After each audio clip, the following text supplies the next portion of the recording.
A new work group in Baltimore County has one goal in mind: to make sure policing practices are fair and impartial. This comes after a report found that African American drivers were pulled over at a higher percentage than any other race. WJZ, of course, live tonight. Rachel Cardin at the Baltimore County Police Headquarters to explain what happens next. Rachel.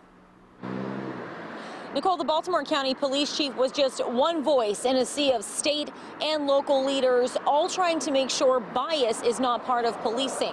They say you should only be pulled over if you commit an offense. Thousands and thousands of cars on Baltimore County roads. Many of them just trying to get from point A to point B. But a recent discovery is cause for concern. A review of 2018 traffic stop data has shown that African Americans were issued citations at a rate higher than other individuals. A total of 278,544 traffic stops in 2018. 56% of those stopped were African American. County Executive Johnny Olszewski issued an executive order today forming a work group whose job will be to examine policing closely to be sure officers are being fair.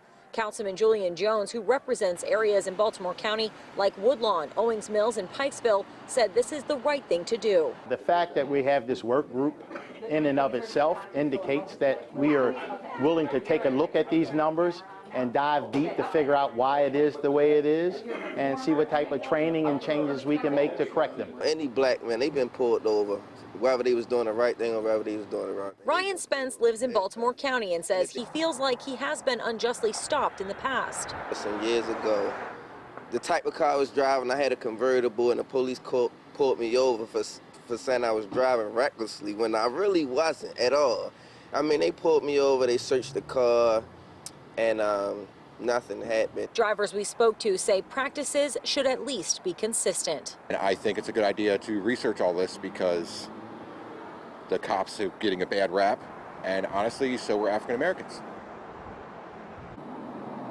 And the goal of this work group is to look at all this data, analyze it, compare it to other jurisdictions, also go over manuals and orders within the police department, and then come back to these leaders and explain whether or not they think more training or education needs to be utilized. We're live outside of Baltimore County Police Headquarters. I'm Rachel Cardin for WJZ.